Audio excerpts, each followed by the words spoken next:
அனைத்து நண்பர்களுக்கும் வணக்கம். This video sponsored by எஜுகேஸ்ட். இவங்க வந்து ஆன்லைனில் நிறைய கோர்சஸ் வந்து சொல்லிக் கொடுத்துருக்காங்க. இந்த கோர்சஸில் ஜாயின் பண்ணுற விருப்பப்படுறவங்க என்னோட டிஸ்கிரிப்ஷனில் லிங்க் கொடுத்துருக்கேன், மறக்காமல் ஜாயின் பண்ணிக்கங்க. நல்லா சூப்பராக சொல்லிக் கொடுக்குறாங்க. The struggle to find courses that truly speak your language, it's finally over. Welcome to EduQuest, where learning is made just for you. At EduQuest, we bring you a wide range of online courses, from career building programs to skill boosting masterclasses, all in your regional language.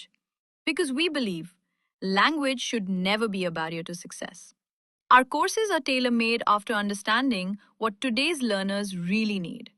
So why wait? Start learning the smarter, simpler way only with EduQuest.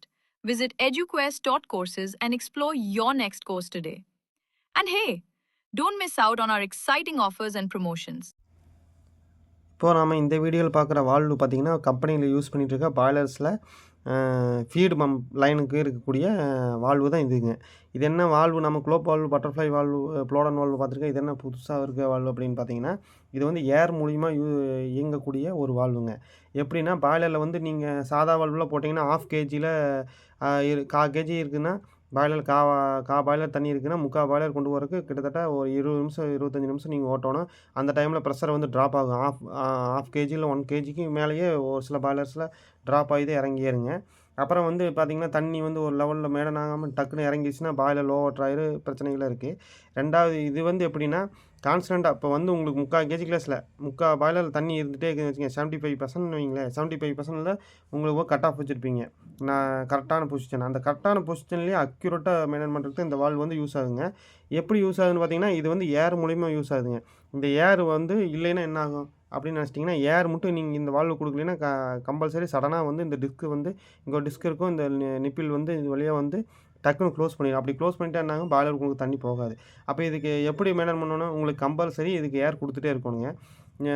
பவரே cut ஆனாலும் உங்களுக்கு ஏற்கனவே சிலிண்டரில் storage வச்சுருப்பீங்க ஏர், அது மூலிமா இதுக்கு போகிற அளவுக்கு ஏர் கம்பல்சரி நீங்கள் கொடுத்துட்டே இருக்கணும். எப்படி இதை செக் பண்ணணும் அப்படின்னு பார்த்தீங்கன்னா, இங்கே ஒரு மீட்ரு இருக்குது பார்த்தீங்களா, 2 மீட்ரு.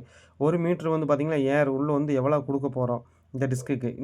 இன்னொரு மீட்டருக்கு பார்த்தீங்களா, இந்த மீட்ரு வந்து என்னென்னா உள்ள டிஸ்க் எவ்வளோ ஸ்ட்ரென்த்தில் இருக்குது, அதாவது உள்ளே எவ்வளோ ஃபோர்ஸில் தண்ணி போகுது, அங்கே பாய்லருக்கு முன்னாடி எவ்வளோ ஃபோர்ஸில் தண்ணி உள்ளே தள்ளுது அப்படிங்கிறத இது தெளிவாக இந்த ப்ரெஷர் கேஜி காட்டிடும். பாய்லர்லையும் காட்டும், பாய்லரில் வந்து பாய்லரில் இருக்கிற ப்ரெஷரை காட்டும். இது வந்து எவ்வளோ ப்ரெஷரில் வந்து இந்த தண்ணி உள்ளே போகுங்கிறத வந்து இன்னும் ஒரு மானிட்டரில் இது பார்த்துக்கலாம். ஒரு மானிட்டரில் வந்து ஏர் வந்து எவ்வளோ வந்து ஓப்பன் க்ளோஸ் இதுக்கு கொடுக்குது அப்படிங்கிறத பார்த்துக்கலாம். இந்த மூலியம் இந்த டிஜிட்டல் மீட்டர் மூலியம் ஒர்க் ஆகி இங்கே பார்த்திங்களா, இந்த நிப்பிள் நீடில்ஸ் இது வந்து எவ்வளோ வேணுமோ அதுக்கு தகுந்த மாதிரி தூக்கி இறக்கிக்கிங்க. இது வந்து டிஸ்க்கு மேலேருந்து கீழே வரைக்கும் வந்து உங்களுக்கு இந்த ஃபங்க்ஷனை ரெடி பண்ணுதுங்க. இது வந்து எஸ்எஸ் மெட்டீரியல் தான் செஞ்சுருப்பாங்க. சில இடத்துல வந்து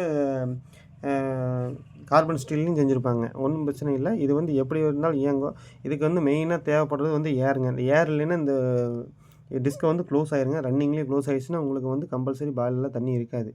அதனால் வந்து ஏன் இந்த பாய்லருக்கு ஏன் இவ்வளோ ரிஸ்க் எடுத்துக்கணும்னா, இது ரிஸ்க் கிடையாதுங்க. இது வந்து ரொம்ப ஈஸியான டெக்னிக் இந்த வால்வு. ஒவ்வொரு ஃபீடு பம்புக்குமே ஒரு வால்வு போட்டிருப்பாங்க. மொத்தம் 2 பம்பு வச்சுருந்தீங்கன்னா ஃபீடு பம்பு 2 வால்வுங்க. சரிங்களா. பாய்லரில் வந்து கான்ஸ்டண்ட்டாக வந்து ப்ரெஷரை மெயின்டைன் பண்ணுறதுக்கு வந்து சில டைம் நம்ம வந்து தண்ணி பார்க்காம விட்டுட்டோம், அதனால் வந்து பாய்லர் ரீலோட் ஆகிடுச்சு. இந்த மாதிரி நிறைய பிரச்சனைகள் இருக்குது. இதெல்லாம் தவிர்க்கிறதுக்கு இது ரொம்ப யூஸ்ஃபுல்லாக இருக்கும். இந்த வால் சப்போஸ் இது வந்து ஒர்க் ஆகாமல் போய் ஏர் இல்லாமல் போய் ஏதோ பிரச்சனையானாலும் இன்னொன்று மொபரி வழியாகவும் இன்னொரு வால் செட் பண்ணி இயக்கிற அளவுக்கு நம்ம செட்டிங் வச்சுக்கலாம். அந்த மாதிரி 2 விதமான சேஃப்டி மெஷர்மெண்ட் வந்து இதில் இருக்குது. நம்ம ஒரு இதே யூஸ் பண்ணிட்டங்காட்டி நமக்கு பெருசாக தெரியாது. இது வந்து இப்போ ரீசெண்டாக இது ரொம்ப நாளாகவே இருக்குது. அதாவது 5 டன்னு 10 டன் அந்த மாதிரி ஹை ப்ரெஷர் இருக்கக்கூடிய பாய்லர்ஸில் இது யூஸ் பண்ணிகிட்ருக்காங்க. எப்போவும் முதல்லேருந்தே யூஸ் பண்ணிட்டுருக்காங்க. இப்போ வந்து 2 டன் பாய்லர்ஸ்க்குன்னு இது கொண்டு வர ஆரம்பிச்சிட்டாங்க. இது வந்து யூஸ் பண்ணுறதுனால நம்மளுக்கு வந்து ரொம்ப பெனிஃபிட்ஸ் நிறைய இருக்குது. சேஃப்டி மெஷர்மெண்ட்டில் வந்து ரொம்ப நல்லா இருக்குங்க. பாய்லரில் வந்து 75%லேயே 3/4 கேஜி கிளாஸ்லேயே தண்ணி மெயின்டைன் பண்ணோம்னா ஒரு இன்ச்சு கூட கீழே இறங்காது, ஏறாதுங்க. கரெக்டாக மெயின்டைன் பண்ணணும். ப்ரெஷரும் உங்களுக்கு ட்ராப் ஆகாது. உங்களுக்கு வந்து வெல் வாட்டர் ஆகணும்னு பயப்பட வேண்டியதில்லை. இதில் வந்து செட்டிங் இருக்கிறதுனால அதெல்லாம் சென்சார் செட்டிங் இருக்குது. அதனால் அந்த கேஜி விட்டு இறங்குதுன்னு பார்த்தீங்கன்னா, உங்களுக்கு வந்து பேனல் போர்டில் மீட்டரில் காட்டிகிட்டே இருக்கும். எத்தனை பர்சன்டேஜ் பாய்லருக்குள்ளே தண்ணி இருக்கிறத தெளிவாக காட்டுங்க.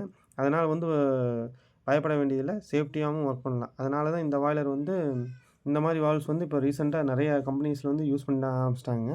இந்த வால்வு நீங்களும் நான் சொல்லிக் கொடுக்குறது அடுத்து வந்து பார்ட் 2ல் இது வந்து பார்ட் 1 வீடியோங்க. இது வந்து எப்படி இயங்குதுன்னு உங்களுக்கு சொல்லிக் கொடுத்துக்கிறேன். உள்ளே வந்து என்னென்ன ஸ்பேர் பார்ட்ஸ் இருக்குதுன்னு பார்ட் 2ல் வந்து உங்களுக்கு டயக்ராம் கூட சொல்லிக் கொடுக்குறேன்.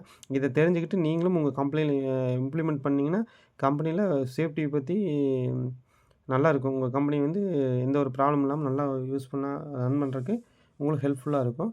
நன்றி, வணக்கம். அடுத்து பார்ட் 2ல சந்திப்போம்.